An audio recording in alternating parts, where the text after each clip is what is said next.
Okay, good afternoon, everyone. Thank you for joining us for session 2 of our small acreage and wildlife CEU program. With us again today is Mr. Chase Brooks. And today's topic is brush control and integrated pest management approach. As always, if you have any questions, please feel free to post those in the chat and we will let Chase address those as we go through. Or at the end of the program, we will ask y'all to unmute and ask any questions at that point in time. Also, towards the end of the presentation, I will put the link for the survey in the chat.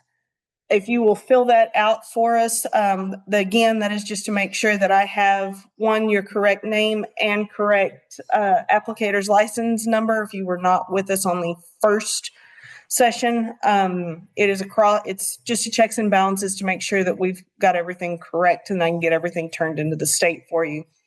Also, your applicator's license or certificate will be coming to you by tomorrow afternoon, so please stay patient with that. Also, this program is being recorded, that it will be posted on our YouTube page for a later reference. But please keep in mind that in order to obtain the CEU certificate, you have to be on the live program today. So with that being said, Chase, I will turn it over to you. All right. Well, thanks for inviting me back, Jacqueline. And yeah, like she said, so today we're going to talk a little bit about brush control and specifically, kind of taking a step back in how we think about brush control and the different tools and methods and, practices we have that impact the brush we have on our property and how we can hopefully be more effective in how we manage that brush moving forward. And so in this talk, gonna, briefly discuss the need for brush control and, why it's important that we consider that a part of our land management. We'll talk but we'll spend most of our time really talking through the methods of managing brush species and, specifically in the context of integrated pest management principles. And really, for those of us on the call, it's one of those deals where, thinking about the property we own or manage, or heck, maybe one we just drive by all the time, is this kind, looking at the picture here, this is what I would say fits a lot of what, a good brush control can look like. Got lots of grass, lots of happy fat cows on there. But in reality, sometimes we end up more like this picture. Right? Still got grass, but you got a lot of other, undesirable woody plants or brush growing up in it. And that transition, from open grassland to brushland, it takes time, but it is something that, if we aren't on top of our game and thinking about how we manage the brush we have, it will, it can continue to impact that property and our productivity over time. And so in case you're sitting here wondering, Chase, what is brush? You're going to use this word a lot. Well, for me, brush is just a general term for unwanted woody plants, right? And, oftentimes it's very much like the old saying, what is a weed? It's just a plant where you don't want it. Well, brush is just a general term for kind of woody plants in particular where we don't want them. And in Texas too, generally we think of brush more, kind of in the central western part, the not East Texas parts, right? They're kind of short, little scrabbly. Generally speaking, that's going to be like our junipers, our honey, our mesquites. And they can be found pretty much anywhere in the landscape, and they often have something about them that make it undesirable. Right. And we'll talk a little bit more about that. It's also worth noting that brush, like a weed, it can be native or non-native, right? So thinking of things like, native brush species like our ash juniper or eastern red cedar, or maybe non-native ones, like China berry. stuff like that. But they do generally have traits that make them invasive, right? And which is simply, if we don't do anything about them, they tend to take over. And this matters. And when I talk about brush management, I always like to kind of take us back in time a little bit and think of, the Texas we see today in terms of our natural environment is dramatically different than what it was 100 years ago, or even 300, 400, 500 years ago, pre-European settlement. And that most of Texas historically was dominated by grass species. Of course, the easy ones are like the Llano Estacado and the Blackland Prairie. Those high plains of tall grasses. But even in East Texas, under the pine trees, you had large areas that were covered by longleaf pine savanna, where you still had this pine forest, but you had a significant amount of grassland underneath it with a much lower tree density than today. And historically, this really comes down, the reason that these areas were maintained as grasslands come down to two main factors: fire and grazing, right? So fire, pretty self-explanatory, burned through periodically, took care of any seedlings, saplings, and then it was quickly followed by grazing from large herbivores such as bison, where they would graze on the grass, but the hoof action would tear up the ground and physically disturb those species. And many of our upland tree species, thinking of our oaks and pines, are really well adapted to those conditions as a result. And we can even take this back and, look at a map like this where we've had some much smarter folks than me basically go back and reconstitute what our historical fire interval looked like. So, thinking back in those early, pre-settlement years, how frequently did Texas burn over? Well, most of the state, if you look here, we were experiencing, fires from, less than every 2 years, to every 2 to 6 years for most of it. When we think of where we are up in the Metroplex, we're kind of right in that 2 to 4 year interval. And so, again, this means that fire happened, fairly frequently and fairly comprehensively. But over the last, 100 years, I'd say even probably the last 50 years in particular, we've been seeing a pretty dramatic change in land cover, across the state. There's a number of reasons. We have land fragmentation. We've some loss of historical knowledge. Kind of cultural practices and changes in the regulatory environment. But even things like the goat market. Historically, Texas was a major goat producer for wool and for meat, and over the last 50 years, the market for that has changed such that we've taken a lot of goats off the landscape. And as we'll talk about later, that they really like to eat the foliage and browse off of our brush species. And so, it suffices to say, we used to have a lot of grasslands, but over time we've lost the mechanisms that kept them as grasslands. And this really puts us in a situation, if where I were to go back to my undergraduate years, we'd call it, ecological secession, right? And really, it's the idea that nature wants to become a forest. If nothing is being done to a property, this is easy to see. I'm sure many of y'all have had the experience driving down a highway or a county road, go past the same property year on year, and it might have been a great grassland one year. Give it then a little while later, you start seeing these little cedar trees pop up, or maybe some little mesquites. Then they get up to be about knee high, then they're about 5, 6 feet tall, and then suddenly 20 years on, you've got a cedar thicket and you've lost all that grassland, right? And so really, when we're putting our management in practice and we're trying to maintain our grasslands as grasslands, we're trying to keep this cycle in that 1 to 4 year disturbance cycle, where we're maintaining that grass and forb dominated ecosystem type. and preventing it from turning into that forest. And I'm sure many of y'all, like me, may have grown up or been in an environment where, hey, why are we wanting to get rid of the trees? We gotta love trees. Why don't we go and hug more of them? Well, I'll tell you first. The honey locust and mesquite are God's reason that not all trees deserve to be hugged, because they will bite you for it. But these woody plants, and these trees, when they take over a grassland and an ecosystem, it really impacts the way that property is used and the way that our wildlife and our livestock and ourselves interact with that property over time.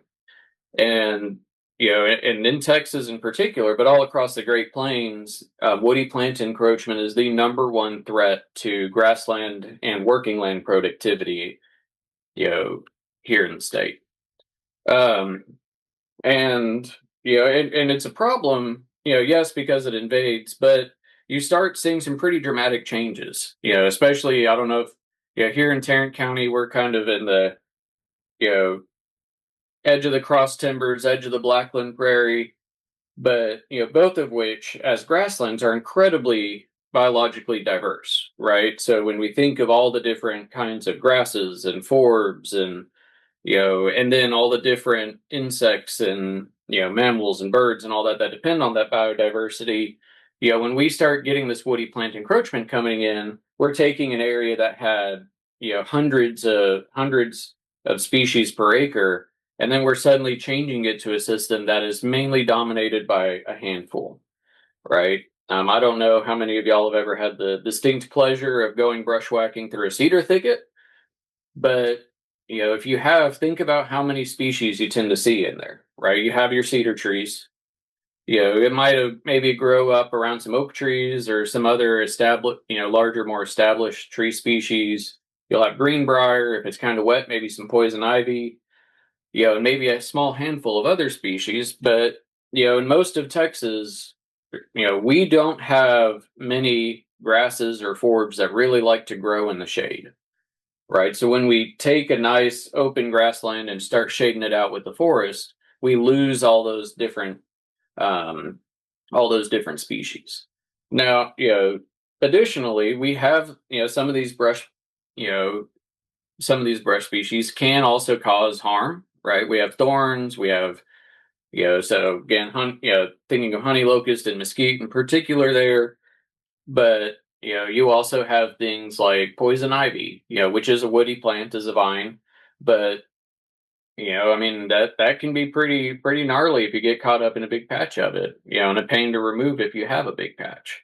Brush also increases the severity of wildfires and the likelihood that a fire will be harder to control, and if it gets and starts burning through that tree canopy, will burn more intensely and throw firebrands further and propagate that fire more in a more challenging to manage way.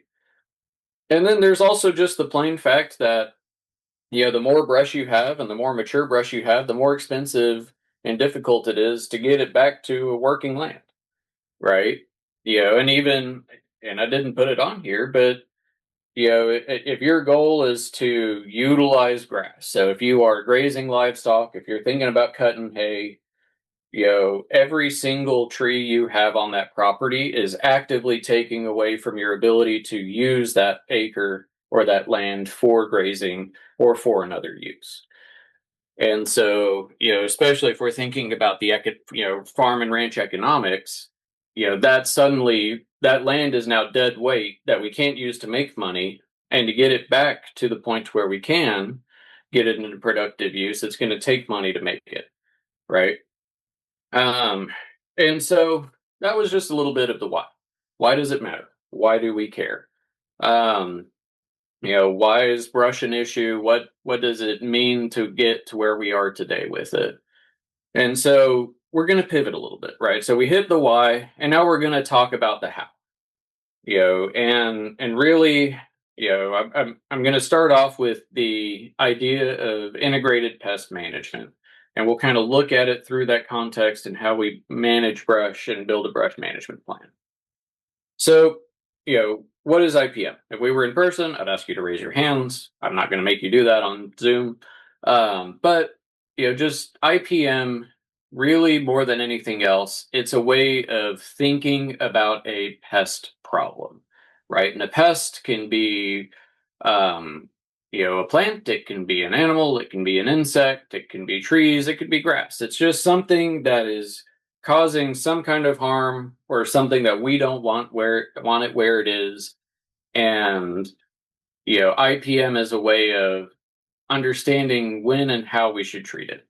And as you see here, it's not a rigid set of rules. It's just a philosophy or an approach of thinking about it.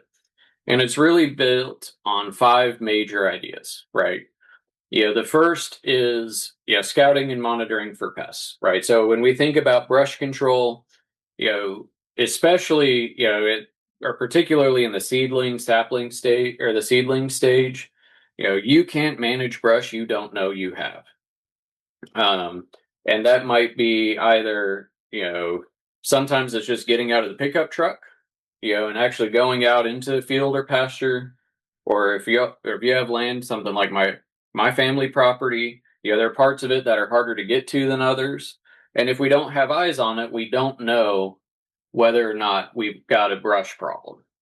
Then we need to identify what that pest is, right? When we go out there and we see something woody growing up, knowing what it is the first step in managing it, right? Because we'll talk about this, but the way we manage juniper or cedars is different than how we manage mesquite, is different than how we manage oaks. And so we need to identify what it is, and then it goes into what is the damage recognition and the action threshold. These are separate, but they're very similar. And all it is the idea that, okay, at what point is the presence of this brush, bringing some kind of harm or damage to my property or operation? And at what point is it worth putting in the effort, time, money, whatever, to treat it, right? And then by the time we go through all of these steps, then we figure out how we're going to treat it, right? Because by that point, if we know what we know we have a problem, we know what the brush species is, we know that it's causing an issue, we know we're ready to treat it, then we can start going in that toolbox. But if we just go in and we jumped into the treatment first, and we don't have an understanding of these other components, we might be using a sledgehammer to, hammer in a framing nail. Or worse, we're trying to use a hammer when we really just needed a screwdriver. We could do the same, get the same outcome with a lot less hassle. And kind of similar to this, and this is, I put this in a lot of my weed management talks, but I'll put it in your brush, in the context of brush management too, right? Because as a landowner, it also goes back to what are your management goals, right? What do you want to do with the property? Because again, if you're managing for turkey, you would probably approach brush control differently than if you were trying to graze cattle versus if you were trying to set up a new hay meadow. And so those management goals, that's always going to be that first question, to ask yourself. Then it goes back into that what weeds, pests, brush are present or should you expect to control, right? Not every tree may be undesirable. I often see, especially in central Texas, but most landowners, they really like oak trees. And so they might get rid of every single juniper, every single cedar, and they might be very happy to leave their oak trees alone. And then if you have brush present, are they causing damage? How much damage can you tolerate? And then these last two I think are also critical in that how are my management actions impacting my weed or pest population? And then what management practices or brush management practices will achieve the desired result with the least impact today or in the future, right? And I leave impact very vague because, the impacts people care about differ person to person, right?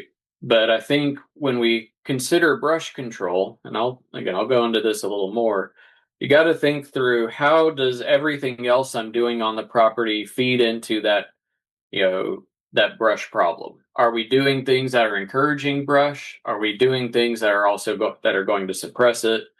Because nothing we do on our property is, only going to impact one thing and one thing only. Everything, our land is a system of systems, and so when we start changing one, we impact the others. I also like to throw in, go into this with a plan, right? Weed control, brush control, and land management it's a cycle. It's a cycle of figuring out, okay, what's the state of the property right now? What do I want to do with it? How do I want to get there? What am I going to do to get us there? You do the work, then you figure out if you like it or not, right? And then based on how much you did or didn't like that outcome, you start when next time you go through that practice, you change it, right? And from a brush control perspective, again, a lot of that IPM talk in the last couple slides was, what is the starting state, right? What is the condition of the property we're in now? And then we start planning what we want to do. And that could be using maybe you're going to go in and you're going to chainsaw it down, maybe you're going to shred it, maybe you're going to use an herbicide, whatever that may be. But, having a good idea of how you want to plan out your brush control can save a lot of time and effort. And I'll also say at this point, this is something where, don't be afraid to lean on your local experts on this too, right? If you have a property with a brush problem, call that county agent, call your NRCS conservationist. There are folks who can help you, especially if you're trying to figure out, how many trees do I need per acre to make it economically worth treating. They're able to give you that advice and help guide you through that process. So, like I said, the goals and expectations part is a big deal. Main thing, as I said, many different land uses and landowners have different tolerances and definitions for how much brush and what kinds of species are okay or not. I think one thing to always keep in mind too is just set reasonable expectations for control versus suppression, right? Control and when we think of brush control is when you treat it, it is gone. And then we can actively work to keep it from coming back, right? So weed control is we are controlling the exact numbers. Suppression is more we are knocking it back, but we know that we can't get rid of every single one, right? With brush management, you can have a better shot at achieving control versus suppression just because they tend to be, as the trees are, they are larger and easier to identify and treat individually than something like a grassy weed. As I said before, make sure you know what you're treating, right? Especially when we start actually managing brush and managing these species, knowing what you have can save you a whole lot of time and effort and heartache. But if you just go out and if you've got cedar trees and you start cutting or shredding or mowing and you don't know what you have, I mean, you might be going in and you've got eastern red cedar or maybe a little ash juniper if you're on the west side of 35 up here. And if you cut it, it'll stay dead, right? It doesn't resprout. But it's pretty much the only species that doesn't resprout, right? And if you're, if you're cutting down a mesquite tree and expecting it to be completely dead, you're going to be wrong. And that's a really frustrating thing to find out after the fact when a little bit of research could help you up front. Lots of different ways to identify trees. There are lots of books out there. There's lots of apps. There are tons of resources. We've got a range plant site. The USDA has a good list of brush species. iNaturalist is one that I like to keep on my phone. Find something that works for you, or if you're uncertain, send good, high quality, in focus pictures to some of your conservation experts, and they can help get you pointed in the right direction. And so thinking of the species, when we think about weeds, you have annuals and biennials and perennial weeds. Well, the nice thing is for brush, they're pretty much all perennials, right? They're not going to in 1 year, they are not going from seed to a full grown tree to dropping seed to dying, right? That's one of the reasons that makes them challenging to manage, because those trees persist over time, and they will have one or more reproductive cycles per growing season. And so until we treat that tree and until we treat that parent tree, it's going to continue to produce offspring and seed over the time. And then when it starts producing that seed, we got to think through, weeds and brush, what do they need, right? Weed, like brush, like any weed species, they need a source of seed, right? They need sun, they need nutrients, they need water, they need space, and they need an opportunity, right? And as landowners, we can only control some of these. Some of it, as far as seed source, and when it comes to brush, we don't really have a great control over the seed source, because a lot of them, especially things like ash juniper, mesquite, a lot of those get brought in by animals, right? They eat the berries, they eat the fruit that contains the seed, and then they transport it with them. And especially in the terms of wildlife, we really, unless we can completely exclude all wildlife, expect that there's going to be some seed brought in. When it comes to things like sun, that's where having good healthy pastures with tall grass helps manage the ability of those seeds and those seedlings to access sunlight, nutrients, and water and space. Right? If they're crowded in, I like to tell folks, if I'm a little seedling coming up, it's kind of like if I'm going to Thanksgiving with the family, right? I come from a big family. I've got 30 first cousins. And when we meet up at our annual family reunion for Thanksgiving, you know, come Thursday lunch, I'm going to be fighting tooth and nail for my little slice of turkey, my mashed potatoes, my green beans, and all that good stuff.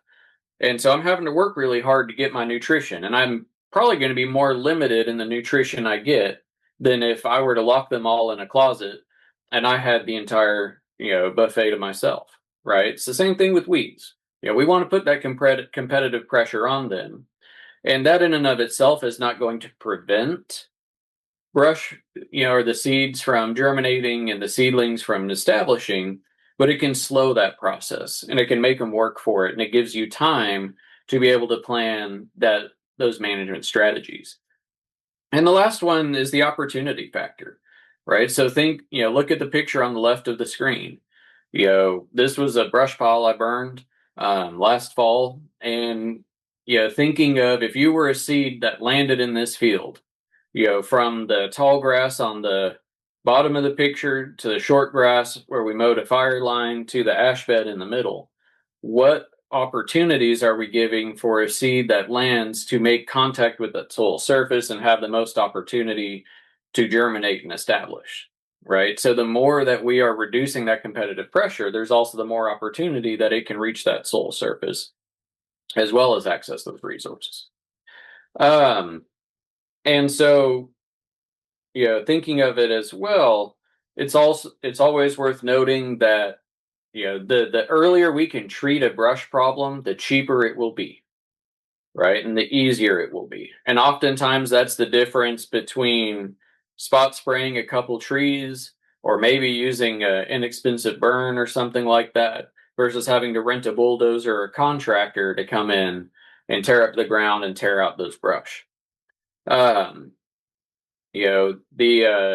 kind of like I was saying on that last slide, the more that we are overgrazing or overusing a property creates an environment where brush is able to more easily invade, easily establish, and easily take over a property and pasture. And I will say, there are a lot of different ways you can go about these practices. I'm going to talk through them here in a second. And there are lots of different ways to think about land management, right? We've got all sorts of different systems. You've got regenerative and holistic and climate smart and all this stuff. But at the end of the day, I'm a firm believer, it doesn't matter what you call it, good management is good management, right? And it really goes down to this idea that if we're going in and we are going to treat this brush problem, we want to come in, we want to use an effective treatment that gets it done the first time, that minimizes the amount of follow-up work we have to do, and minimizes the disturbance to both the property from, a soil and ecology perspective, but also the disturbance to, any income or livelihood or other use of that property as well, right? Um, all right, so brush management practices. So this is where we're going to go in, and I'm going to tell you how to actually kill these dang things. Um, and I don't know if any of you are familiar with a gentleman by the name of Aldo Leopold. He's known as the the grandfather of of conservation and wildlife management. Very popular in the natural resource conservation and wildlife worlds, and he published a book in the 1940s called the Sand County Almanac.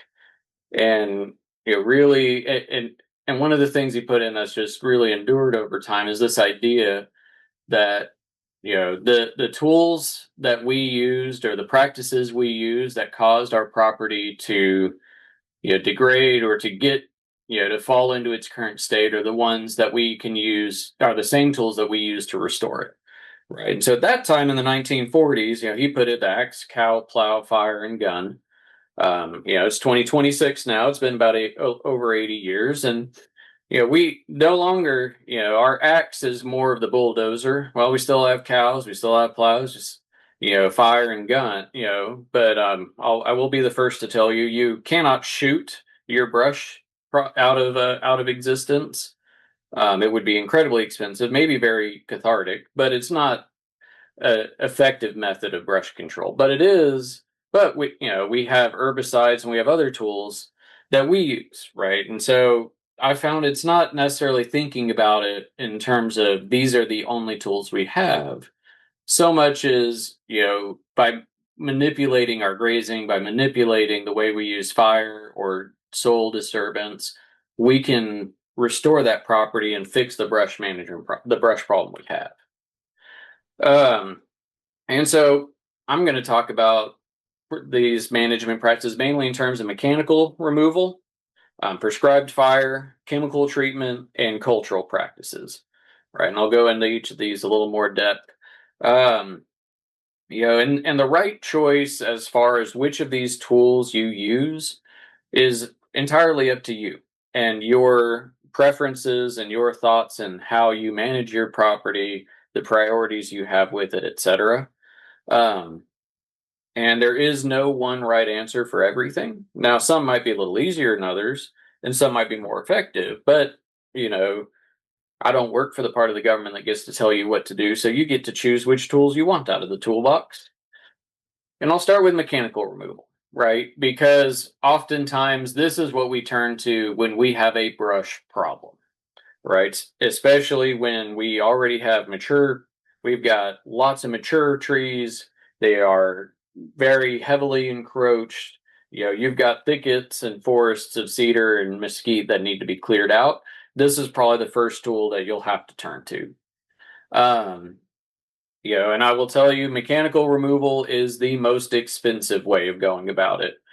But when you have a mature population of brush, it's pretty much the only way that you can really get started.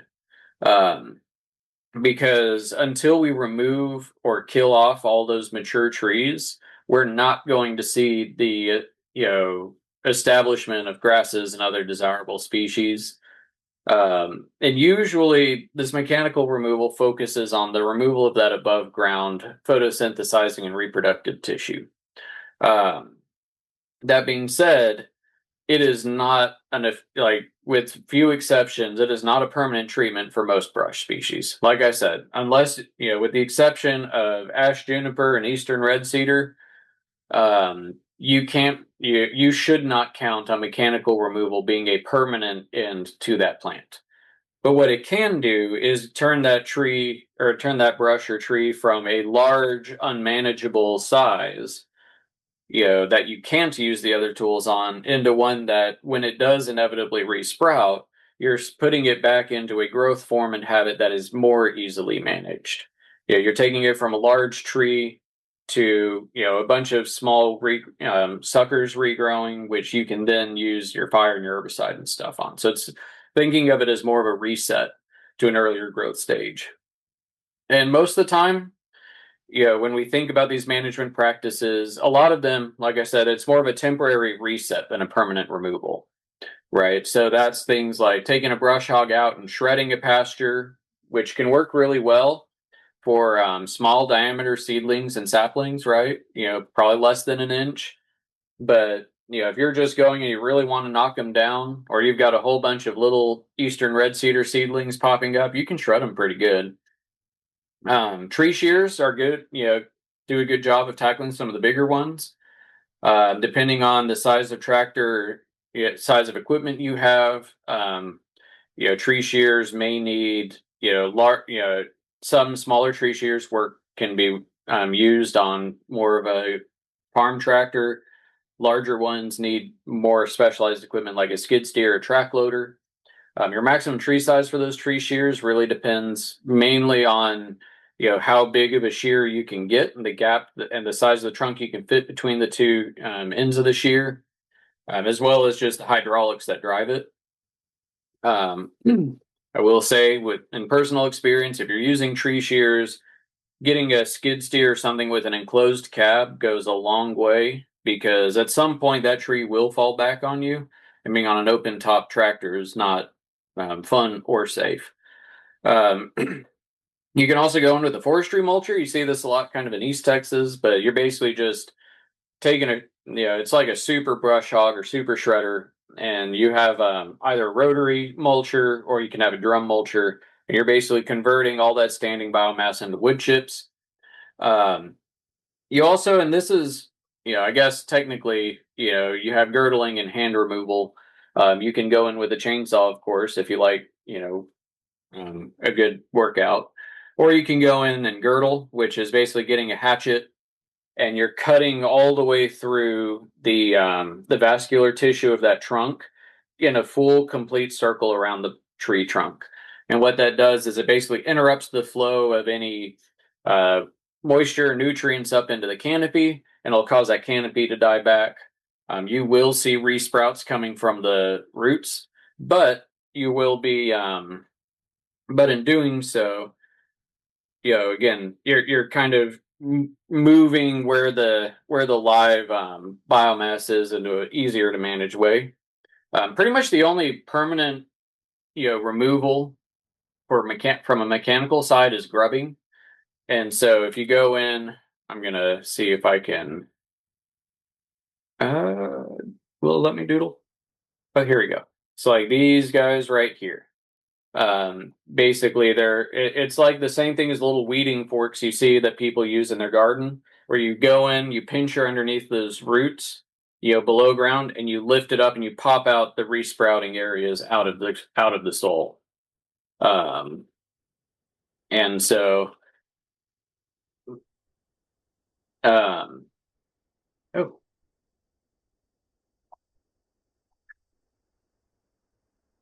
so that grubbing is going to be, again, probably the only thing I would consider a full permanent removal of that tree, in that it won't resprout. But any of those temporary resets can be made permanent with judicious use of herbicide or other means, right? So just again, a little planning goes a long way, so that you're not stuck in the cycle. I mean, we used to see it even in the 70s, 70s, 80s, 90s, of going in doing a whole bunch of mechanical treatment, and then 20 years later having to go back and do the exact same thing because we never followed up with another treatment that permanently killed those brush, and they just popped right back.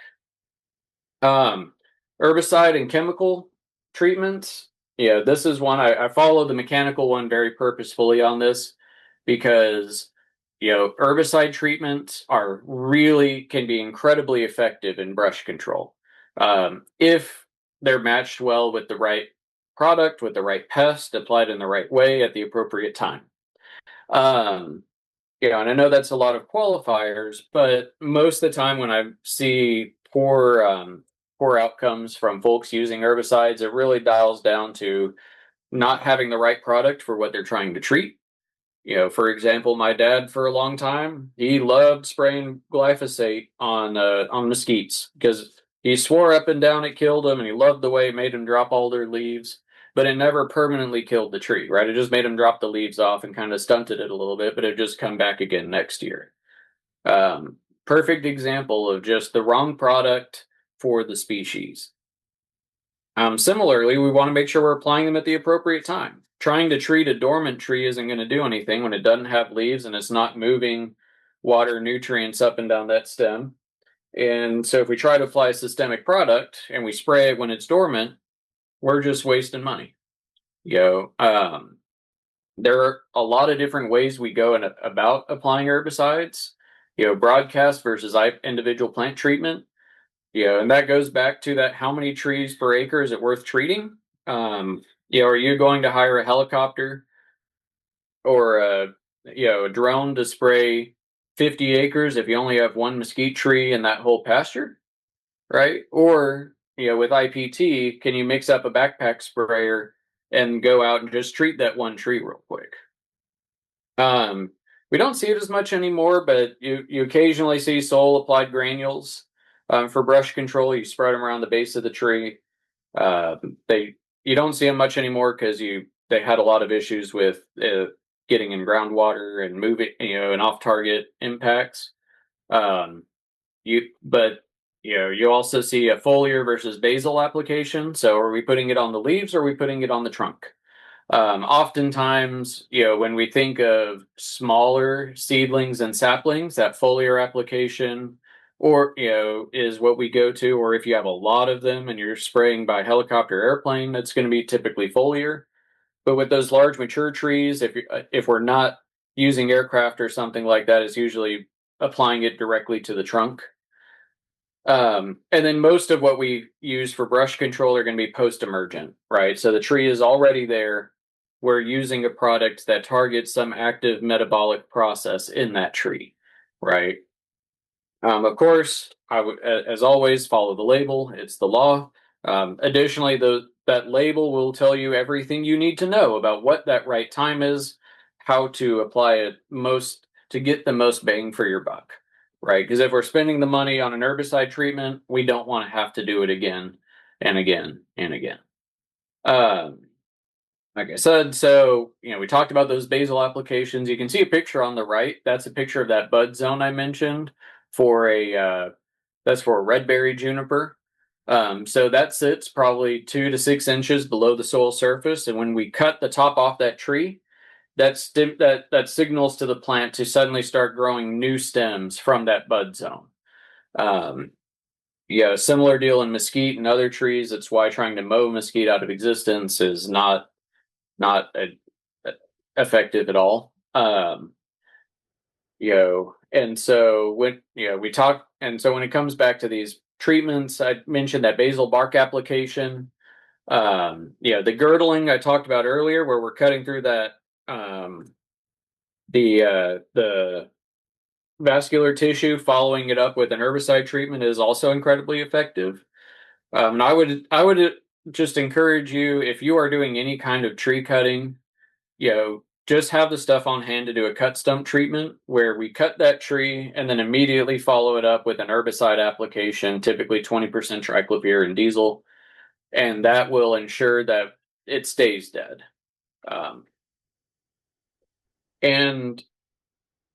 So we talked about the mechanical, we talked about the herbicide, and this is where these cultural practices I really want to spend a minute on, because this is everything else we do that impacts our property, right? We talked about that competition earlier: tall, healthy grasses, shading out, and competing with our brush and weeds, and how if we overgraze or overutilize, we're creating opportunities for brush problem to get worse more quickly.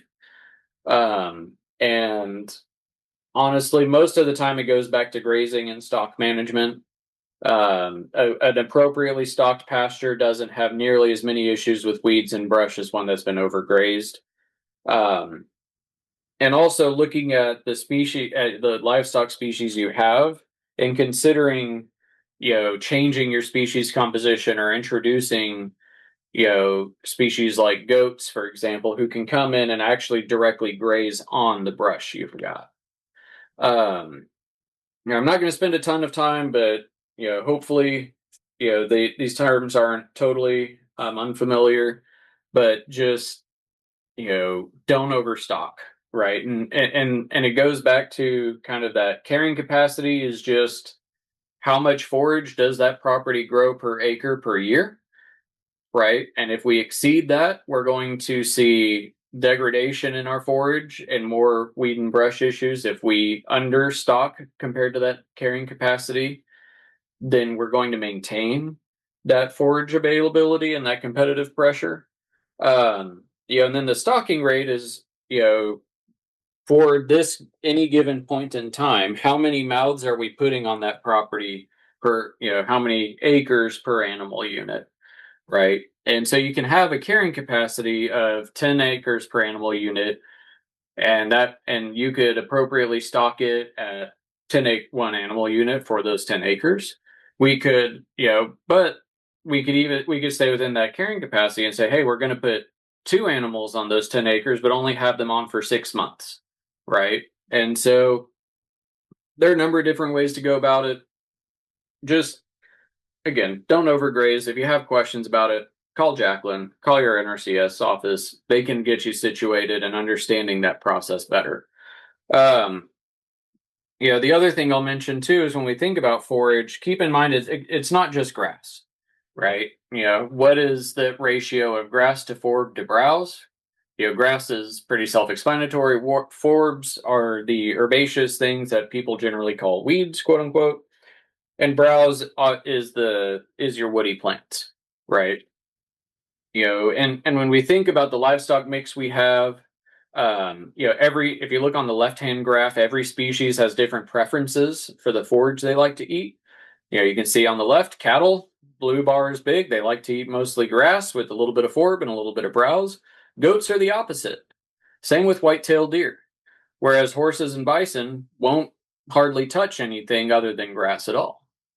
And if we rearrange it, and you can look on the graph on the right, you can see, well, if we wanted to control our brush, what species would be the most effective? Well, goats, mainly.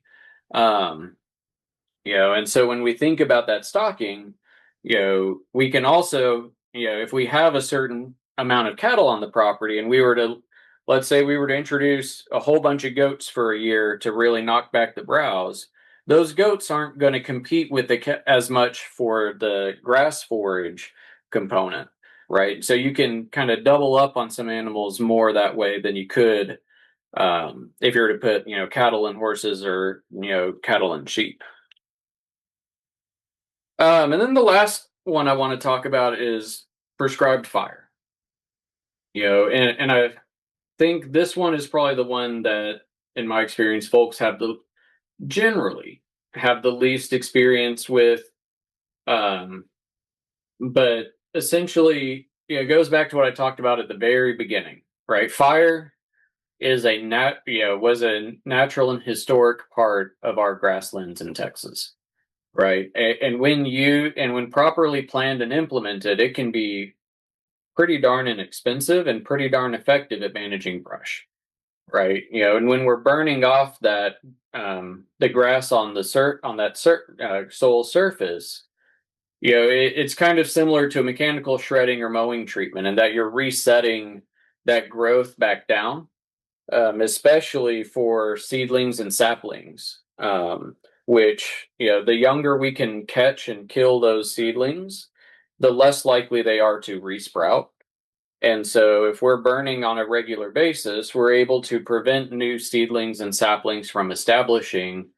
And then that kind of short circuits that woody plant encroachment process. That being said, it does take good planning, good weather, good fuels, and good experience. Fire, you cannot burn your way out of otherwise poor management. And oftentimes, if your goal is to try to scorch a tree into submission, you need over 70% canopy scorch. And then over the next 3 to 5 years, you'll see the trees slowly die back. Um, and it's worth noting, fire will not systemically kill most brush species.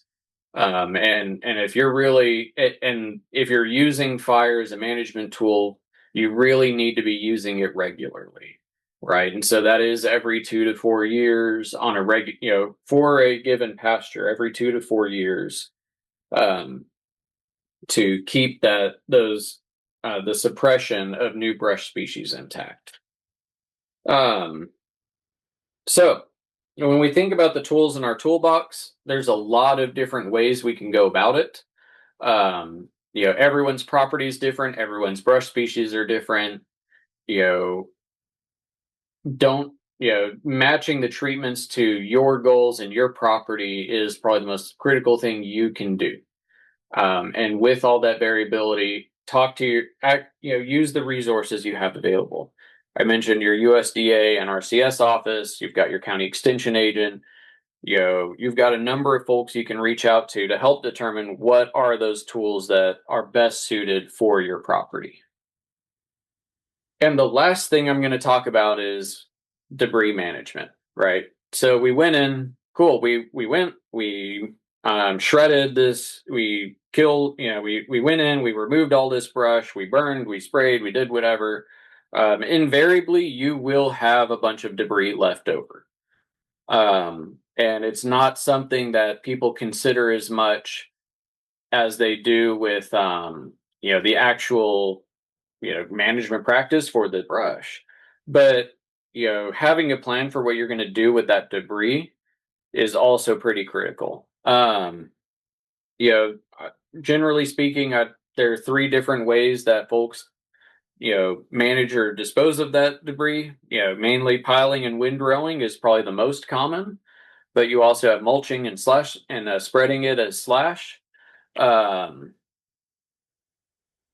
the I would say that piling and windrowing is probably the most common, but it's also generally the most problematic. Many a property.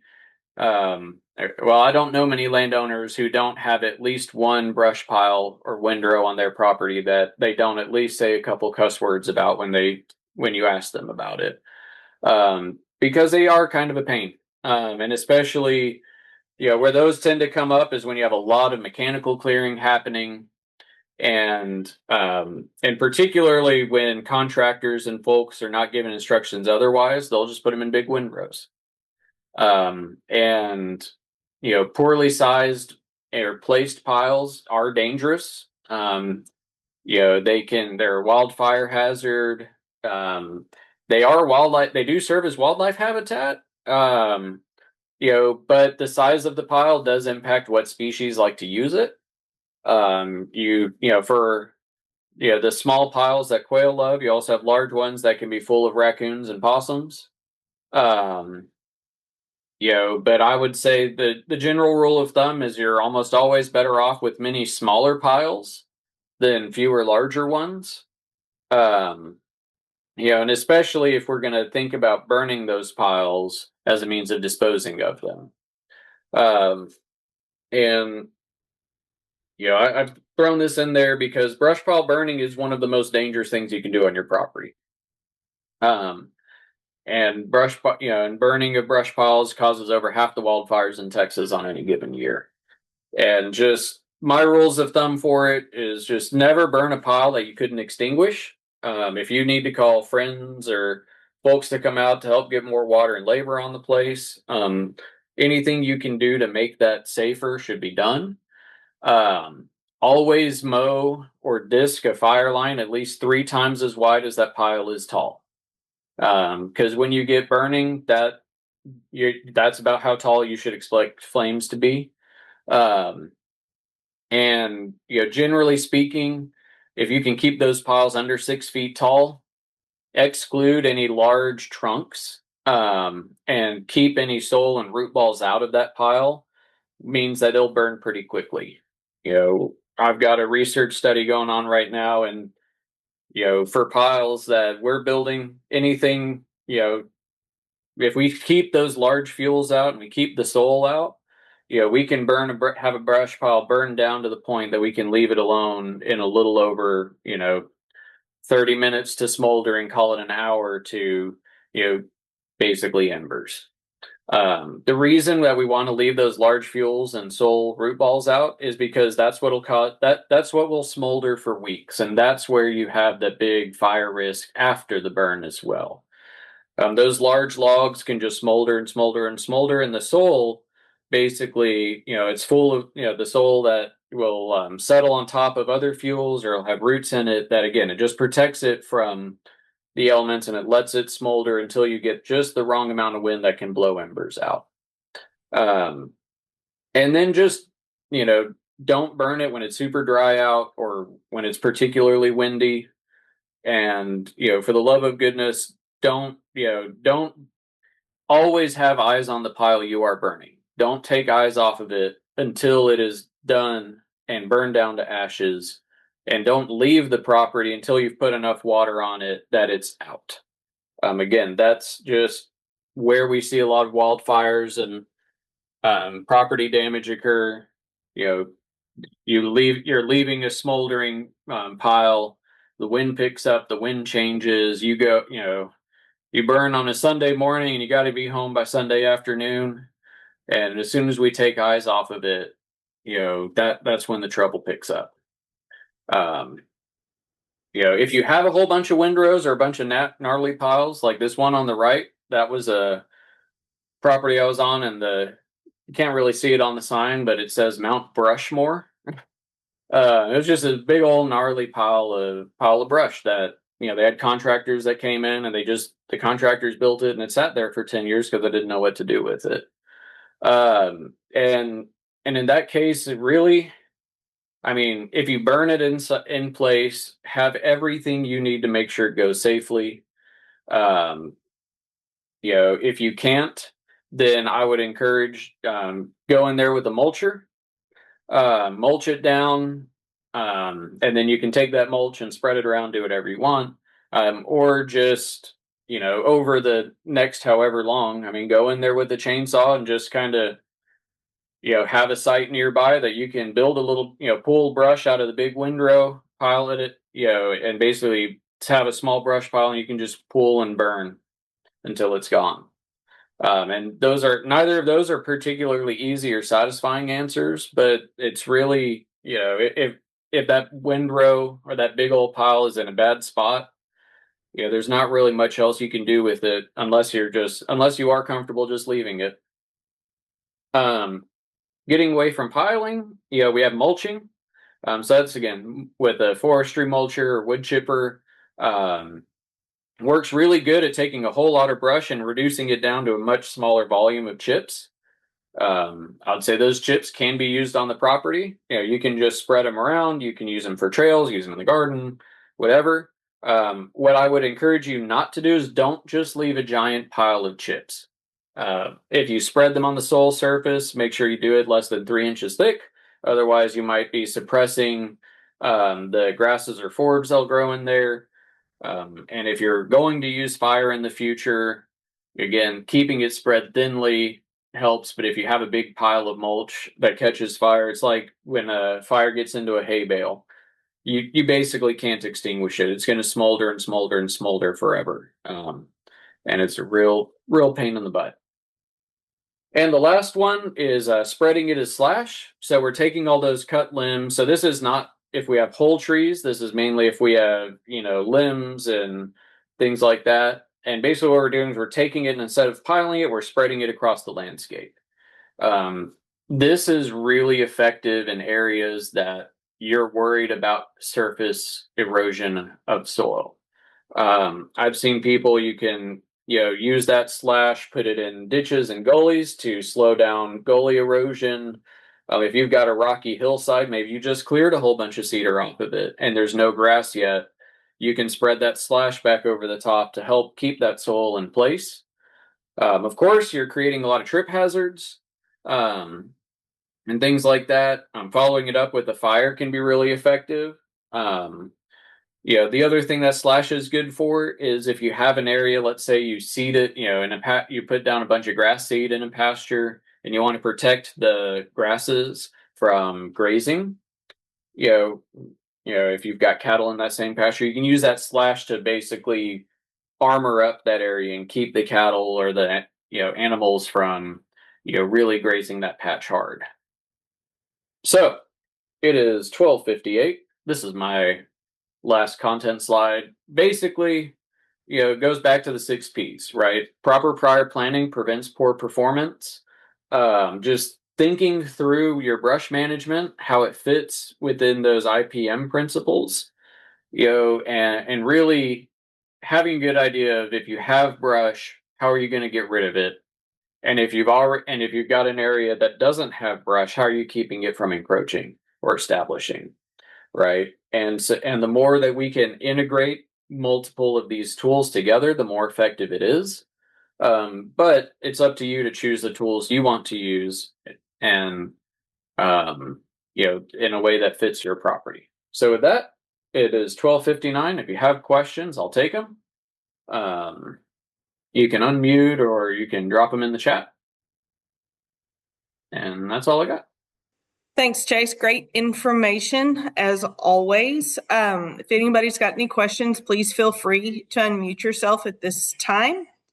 Also, you'll see that I dropped the link for the survey that I mentioned at the beginning of the program in the chat box. If you would take a minute to fill that out for us. Again, this is a checks and balances from the registration when you supplied your license number.